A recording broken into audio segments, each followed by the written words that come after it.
구독과 좋아요 버튼을 눌러주세요. 구독과 좋아요 버튼을 눌러주세요. 목사님, 구독과 좋아요 버튼을 눌러주세요. 고맙습니다. 2024년 7월 7일 성령 강림 후 일곱째 주일, 그리고 맥주 감사주일 예배를 하나님께 드리십니다.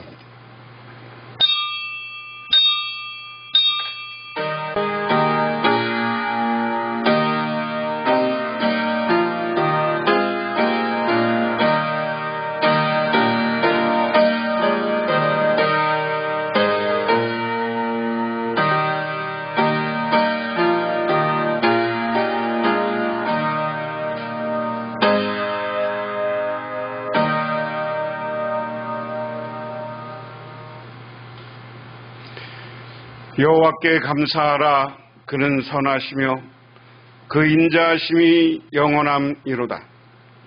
신들 중에 뛰어난 하나님께 감사하라. 그 인자하심이 영원함이로다.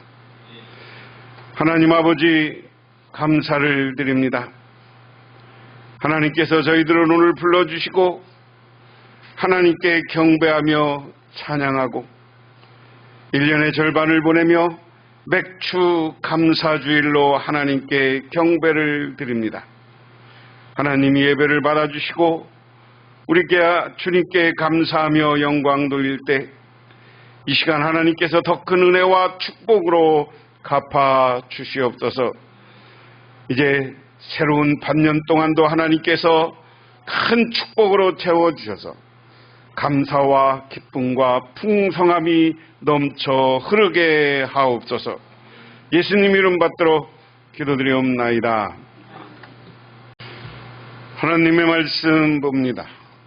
하나님의 말씀은 구약성경 신명기 16장 9절에서 17절입니다.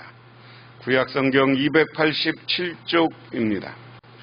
7주를 셀지니 곡식의 낯을 대는 첫날부터 7주를 세어 내 하나님 여호와 앞에 77절을 지키되 내 하나님 여호와께서 내게 복을 주신 대로 내 힘을 헤아려 자원하는 예물을 드리고 너와 내 자녀와 노비와 내 성중에 있는 내인과 및 너희 중에 있는 객과 고아와 과부가 함께 내 하나님 여호와께서 자기의 이름을 두시려고 택하신 곳에서 내 하나님 여호와 앞에서 즐거워할지니라. 너는 애굽에서 종이 되었을 것을 기억하고 이 규례를 지켜 행할지니라. 너희 다장마당과 포도주 틀에 소출을 거두어 들인 후에 이래 동안 초막절을 지킬 것이요 절기를 지킬 때에는 너와 내 자녀와 노비와 내 성중에 거주하는 내인과 객과 고아와 가부와 함께 즐거워하되 내 하나님 여호와께서 택하신 곳에서 너는 이래 동안 내 하나님 여호와 앞에 절기를 지키고 내 하나님 여호와께서 내 모든 소출을 내 손으로 행한 모든 일에 복 주실 것이니 너는 온전히 즐거워할지니라. 너의 가운데 모든 남자는 1년에 3번 곧 무교절과 77절과 초막절에 내 하나님 여호와께서 택하신 곳에서 여호와를 배웁되 빈손으로 여호와를 배웁지 말고 각 사람이 내 하나님 여호와께서 주신 복을 따라 그 힘대로 드릴지니라. 아멘. 신약성경 말씀은 누가복음 18장 35절에서 43절, 신약성경 127쪽입니다.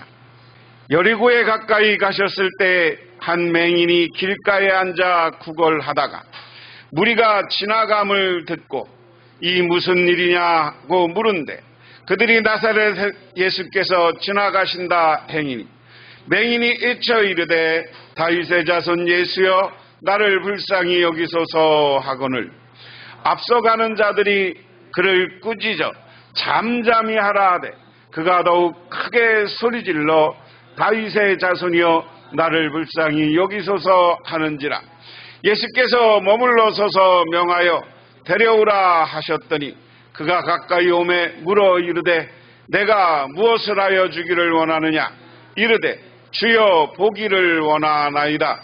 예수께서 그에게 이르시되 보라 내 믿음이 너를 구원하였느니라 하시매 곧 보게 되어 하나님께 영광을 돌리며 예수를 따르니 백성이 다 이를 보고 하나님을 찬양하니라. 아멘. 어떤 부자에 관한 이야기입니다. 어느 날 아버지와 아들이 말을 타고 숲속길을 가고 있었습니다. 아버지는 아들을, 아들은 아버지를 찾으러 가는 길이었습니다. 몇십 킬로를 간 다음에 드디어 부자는 반갑게 만났습니다. 얼마나 반가운지 부둥켜 안고 기뻐합니다. 그때 아들이 아버지께 이렇게 말을 하는 것이었습니다. 아버지 참 우리 하나님의 은혜에 감사하지요. 이 말을 들은 아버지는 궁금해서 까닭을 묻습니다.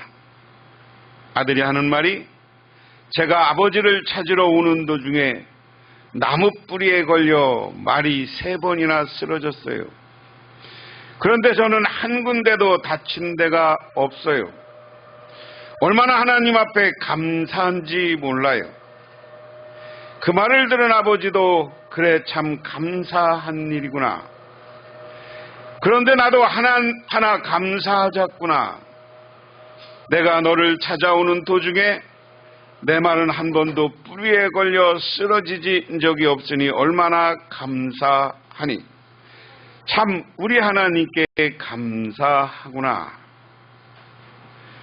우리는 이 부자의 대화를 통해 감동받지 않을 수가 없습니다. 오늘 이 시대를 감사를 잃어버린 시대라고 합니다. 있는 것보다 없는 것에 원망하고 불평을 노려놓는 시대입니다.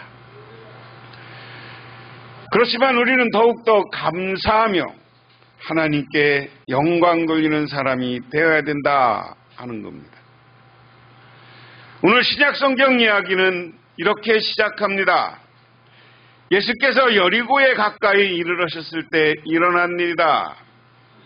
어떤 눈먼 사람이 길가에 앉아 구걸하고 있었다. 무리가 지나가는 소리를 듣고 무슨 일이 일어나냐고 물어보았다. 그들이 나사렛 예수가 지나간다고 그에게 알려주었다. 이건 사건의 배경입니다. 여리고 지방으로 가는 길 가운데 어느 눈먼 사람이 구걸을 하고 있어요. 여러분이 잘 아시는 것처럼 눈멀고 어두운 사람들이 할 수 있는 건 구걸하는 것밖에 없어요. 그렇잖아요. 다른 직업을 가질 수가 있으니까 뭐합니까? 요즘은 다양하게 직업을 장애인들이 가질 수 있지만 이 시대는 장애인이 됐다는 것, 눈이 멀었다는 것, 이건 천벌 받았다고 생각했어요. 하나님으로부터 벌 받았다고 생각했어요. 그러니까 그 공동체에서 쫓겨나는 것이 일수였습니다. 그리고 생명은 부지해야 되니까 거지 남의 것을 얻어서 먹고 거지 노릇할 수밖에 없었다. 그런데 눈은 멀어서 그 길가에 있는데 시끌시끌한 소리가 들리는 거죠. 이 눈먼 사람 귀는 멀쩡하니까. 왜? 여러 많은 사람들이 지나다니면 시끌시끌하잖아요. 시끄럽고 막 그렇잖아요. 그러니까 사람들한테 물어. 야 여보쇼 왜 이렇게 시끄럽소? 그러니까 나사렛 예수가 지나가고 있어. 나사렛 예수와 그의 무리가 지나가고 있어 라고 얘기해 준 게 배경입니다. 예수가 지나간다. 이 말을 듣고 그 소경이 그 눈먼 사람이 한 첫 번째 반응이에요. 그러자 그는 소리를 질렀다. 다윗의 자손 예수님이 나를 불쌍히 여겨 주십시오. 다윗의 자손 예수님 나를 불쌍히 여겨 주십시오. 대부분 제가 여러 번 설교 시간에 말씀드렸지만 이 시대 이스라엘 사람들은 메시아 대망 사상이라는 게 있었다. 메시아 대망 사상은 뭐냐? 메시아가 올 것이다 라는 거예요. 지금 예수님 시대에 이스라엘은 나라가 망했어요. 나라가 망해서 바벨론 시대 망했고 돌아왔지만 다시 마케도니아의 알렉산더 대왕을 통해서 이쪽이 다 점령당하고 알렉산더 시대가 지나니까 로마가 지금 이스라엘을 점령하고 있는 시대입니다. 그런데 이스라엘이 바벨론에게 멸망하면서부터 예언자들을 통해서 그들에게 들린 이야기, 그들이 가졌던 이야기는 하나님이 이스라엘을 그냥 두지 않을 것이다. 하나님이 메시아 구원자를 보내서 이스라엘을 새롭게 회복할 것이다. 이게 메시아 대망 사상이에요. 그런데 그런 게 뿌리 깊게 왔단 말이에요. 일반 서민들까지도 그런 생각이 있어요. 그런데 메시아가 오면 어디서 올 것이냐? 이스라엘 백성들에게 가장 영화로웠던 시대는 언제라고 그랬어요? 다윗 시대라고 그랬어요. 그러니까 다윗의 후손 가운데서 메시아가 올 것이다. 이게 메시아 대망 사상의 핵심이야. 그런데 나사렛 예수가 지나간다니까 이 소경도, 이 눈먼 사람도 느낀 게, 다윗의 자손이요, 나를 불쌍히 여겨서 그가 예수가 구원자이고 메시아고 큰 스승인 것을 이 소경은 깨닫고 그에게 자기의 삶을 부탁하는 겁니다. 그 다음에 이야기가 뭡니까? 앞서가던 사람들이 조용히 하라고 꾸짖었으나 하는 겁니다. 그는 더욱더 크게 외쳤다. 다윗의 자손님, 나를 불쌍히 여겨 주십시오. 하도 소리를 지르니까 예수님하고 같이 가던 사람들이, 야 시끄러워, 조용해. 이건 뭐예요? 눈먼 사람을 무시하는 것과 함께 그가 시끄러운 것, 별로 예수님에게 이 당시 많은 사람들은 좋은 이야기 듣고 하나님 나라 계명을 듣고 이런 것에 심취해 있거나, 아니면 지금 별 볼 일 없는 눈먼 사람, 하나님으로부터 벌받은 이 소경이 예수를 찾는 것이 싫었을 수 있어. 그러니까 하지마 하고 억압하는 거예요. 떠들지마 하는 이야기입니다.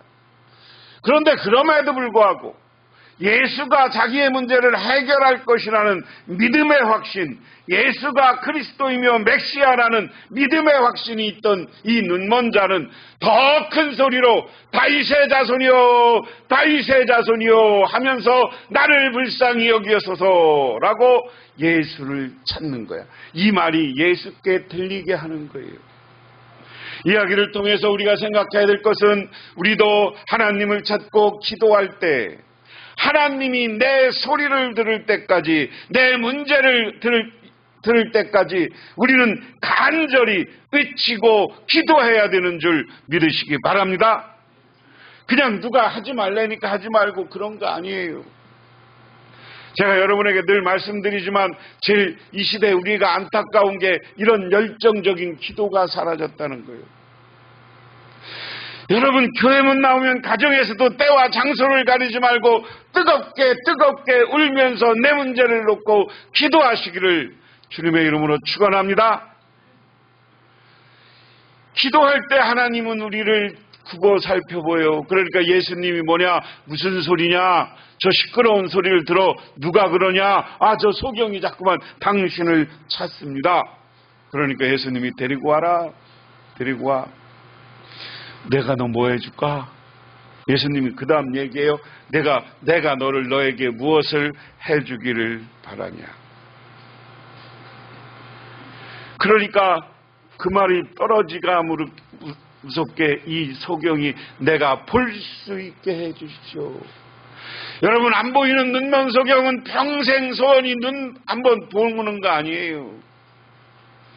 우리나라 이 소경 목사님이 자기 간증한 것 중에 하나가, 제가 평생 한번 10분만이라도 세상을 보고 죽었으면 좋겠다 그런데, 10분만이라도. 그의 강종, 10분이 안 되면 10초만이라도 아름다운 세상을 보고 싶다고 그런다. 이게 세상 앞을 못 보는 사람들의 소망이고 소원이야. 예수님이 네가 무엇을 원하느냐? 나 눈뜨게 해주십시오. 아주 즉시로 응답한 거고 즉시로 대답한 거예요. 그러고 나니까 예수님이 뭐라고 합니까? 예수께서 말씀하셨다. 눈을 떠라. 내 믿음이 너를 구원하였다. 할렐루야. 눈을 떠라. 내 믿음이 너를 구원하였다. 오늘 여기에 중요한 건 이 소경 눈먼 사람들의 믿음을 예수님은 보고 있다는 거예요. 어떤 믿음이에요? 여러 장애물 가운데도 예수는 내 문제를 해결해 주실 것이라는 믿음, 예수는 구원자고 메시아라는 믿음, 이것을 갖는 거예요. 이 시대를 살아가는 우리들도 예수가 메시아고 구원자고 부활하고 우리를 구원해서 영원한 하나님 나라로 인도해 주시는 줄 믿으시기 바랍니다. 그뿐만 아니라 내가 필요한 것을 간구할 때 그것을 응답해 주시고 그것을 들어주시고 그것을 해결해 주시는 분이 바로 우리 예수님인 줄 믿으시기 바랍니다. 그러자 그는 보게 되었다 하는 게 중요한 거예요. 소망대로 그의 문제가 해결됐어요. 해결됐어요. 여러분, 우리가 잘 보세요. 이러한 간절함이 없고 우리가 포기할 때 우리는 하나님으로부터 포기되는 거예요. 난 안 돼. 난 못해. 에이, 내가 평생 기도해봤지만 안 돼. 이런 부정적인 생각이 나를 앞으로 조금도 나가지 못하게 해요. 그런데 하나님이 나와 함께하면 할 수 있어. 하나님이 내 기도를 들어주실 거야. 하나님이 나에게 응답해 줄 것이야 하는 믿음을 가지고 기도하고 간구할 때 우리의 문제가 해결되고 우리가 눈먼 자도 눈을 뜨게 되는 기적이 나타나는 줄 믿으시기 바랍니다. 그런데 이러한 기적 앞에 오늘 이 눈을 뜨게 된 사람이 한 일이에요. 하나님께 영광을 돌리며 예수를 따라갔다.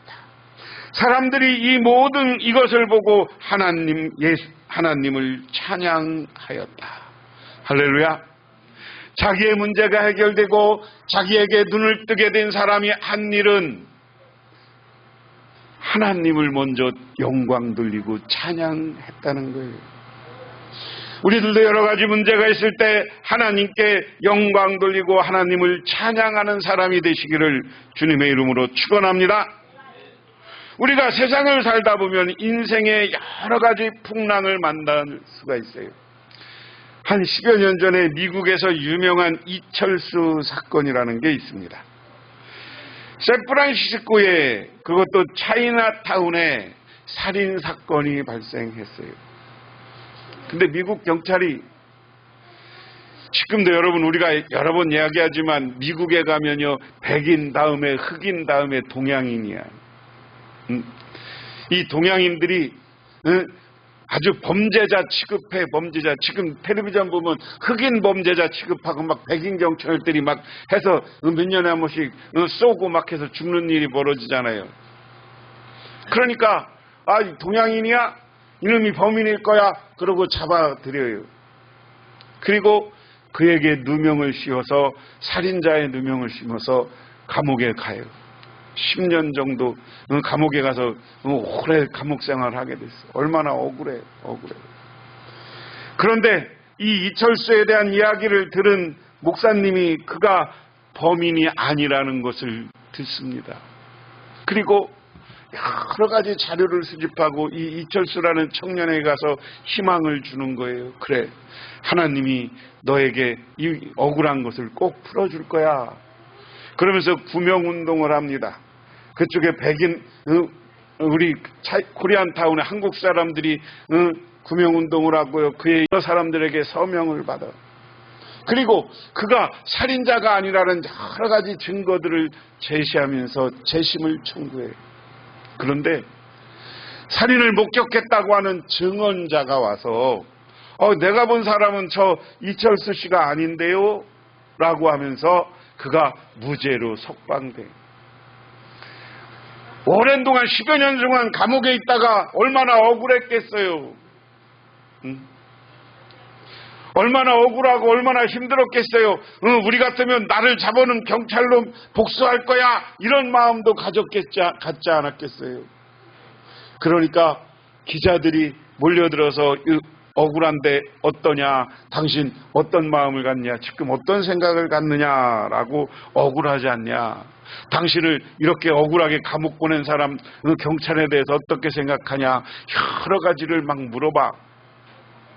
그러니까 딱 한마디 하고 끝납니다. 그의 첫 마디는 억울하다는 얘기가 아니었습니다. 명예의 회복을 해주신 하나님께 감사하고 보잘것없는 자기를 위해 투쟁해 주신 교포 여러분께 감사합니다. 나 억울합니다. 이 얘기가 아니라 감사합니다. 감사합니다. 10년간 감옥 생활했지만 나 억울함을 풀어준 하나님께 감사하고 우리 교포들에게 감사합니다. 그리고 목사님께 감사합니다 하면서 자기의 억울함을 포효하고 그것에 대해서 하소연하는 게 아니라 하나님께 감사하는 사람이 되었다. 우리들도 여러 가지 일이 있을 때 하나님께 감사하는 사람이 되어야 되는 줄 믿으시기 바랍니다.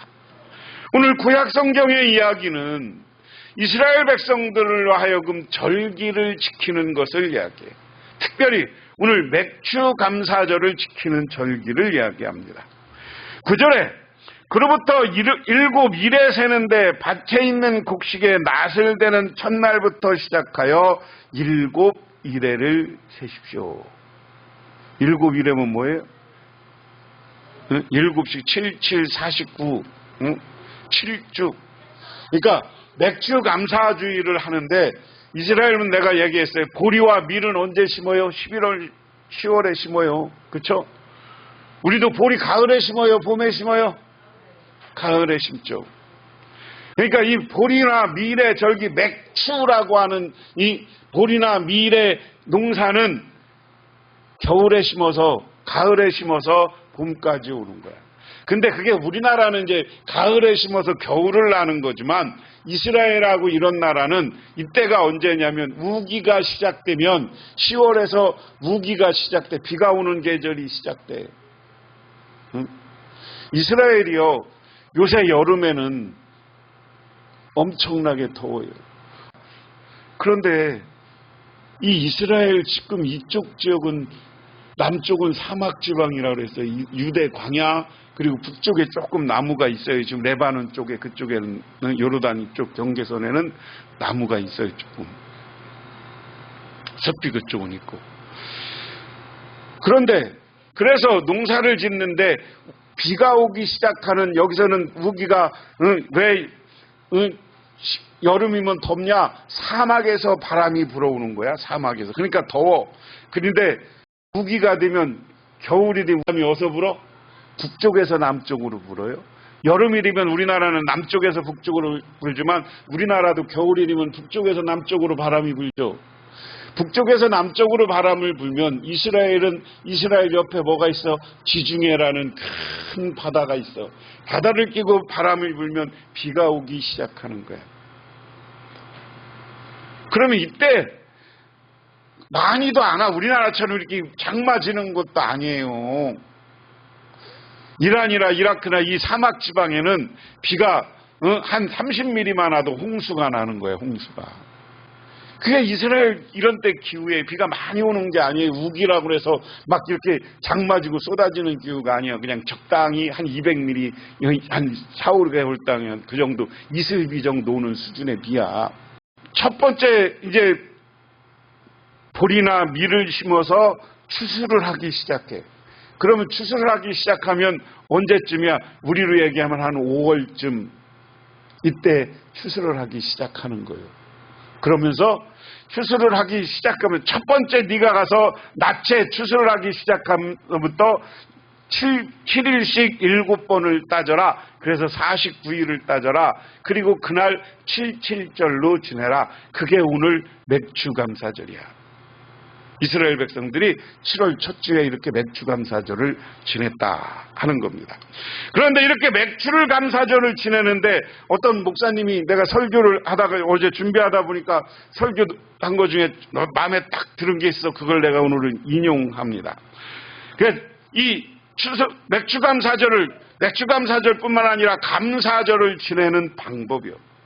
첫 번째, 지키라 하는 것입니다.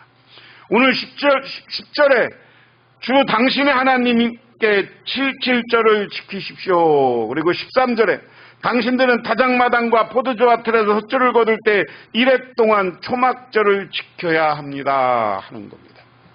절기를 기념해서 지킬 줄 알아야 된다. 우리가 하나님 앞에서는요, 하나님이 만들어준 하나님께 예배하는 날이 있어. 그냥 날로 얘기하면 안식일, 우리로 얘기하면 주일을 잘 지켜서 하나님께 예배해야 되는 거예요. 믿으십니까? 또한 우리가 교회에서는 이스라엘 백성들은 3대 절기를 지냈는데 우리는 4대 절기를 지내요. 맥주감사절, 추수감사절, 그리고 부활절, 성탄절, 이 4번의 절기를 우리는 기억하고 지켜야 되는 줄 믿으시기 바랍니다. 두 번째 지키는 방법은 뭐냐? 드리라 하는 겁니다. 10절에 예물을 가지고 와서 드리라 라고 이야기했습니다. 그리고 16절에 그러나 빈손으로 주님을 뵈러 가서는 안 됩니다 라고 했습니다. 그리고 17절에 저마다 주 당신의 하나님으로부터 받은 복을 따라 힘대로 예물을 가지고 나가야 합니다 하는 겁니다. 주일과 우리가 예배를 드리는 귀한 절기 동안에는 우리가 예물을 준비해서 드릴 줄 아는 절기가 되어야 돼요. 믿으십니까? 하나님께 드리고 하나님께 예물을 드리고 준비해서 정성껏 드려야 되는 줄 믿으시기 바랍니다. 세 번째는 즐겨야 한다, 즐거워야 한다. 11절에 당신들의 하나님 앞에서 즐거워해야 합니다. 14절에 고아와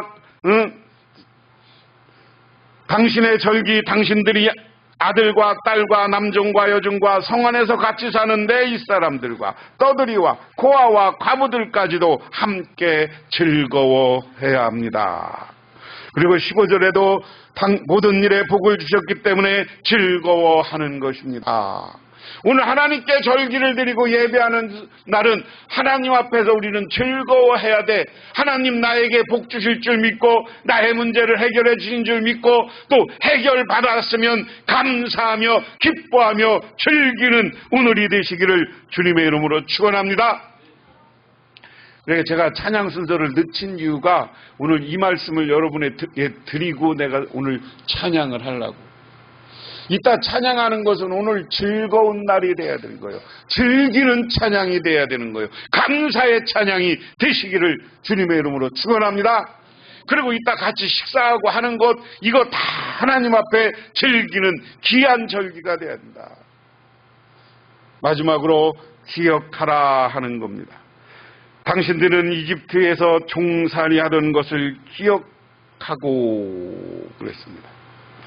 뭐냐? 이 하나님 앞에 우리가 절기를 지키면서 당신들이 가장 어려웠을 때를 기억하라는 거예요. 여러분 삶에 있어서 어렵고 힘들었는데 내가 이만큼 복받고 이만큼 하나님 앞에 살아온 것, 감사하면서 어려움을 기억하고 그 속에서 이것을 극복하고 돌파하게 하게 한 하나님, 그날을 기억하면서 우리는 아까 이야기하면서 지키고 우리가 하나님이신 은혜와 복 때문에 하나님께 예물을 드리고 그리고 즐거운 마음으로 하나님 앞에 절기를, 오늘 맥주 감사절을 드리는, 즐기는, 그리고 하나님 앞에 지키는 저와 여러분이 되시기를 주님의 이름으로 축원합니다. 기도하겠습니다. 하나님 아버지 고맙습니다. 오늘 하나님께서 귀한 맥주 감사절을 우리들에게 주셨습니다. 오늘 주신 말씀처럼 이 날을 우리가 어려움 상황 속에서도 우리가 복 주신 하나님을 기억하고 또한 아버지 하나님께서 축복해 준 것을 감사하며 즐기며 아버지 하나님께 예물을 드리며 또한 찬양을 드리며 아름다운 절기로 오늘 하나님께 드리는 귀한 날이 되게 하옵소서. 예수님 이름 받들어 기도드리옵나이다. 아멘. 지금은 우리를 죄 가운데 구원해 주신 우리 주 예수 그리스도의 은혜와 온 우주를 창조하신 성부 하나님의 사랑하심과 우리 삶 가운데 찾아와서 우리를 이끌어 가시고 영원한 구원과 축복의 자리로 인도하시는 성령님의 함께하심이 오늘 맥주 감사절을 맞으며 주님께 진정으로 감사하고 돌아가는 우리 북면교회 모든 성도님들과 그 가정 위에 영원토록 함께하시기만을 간절히 축원하옵나이다.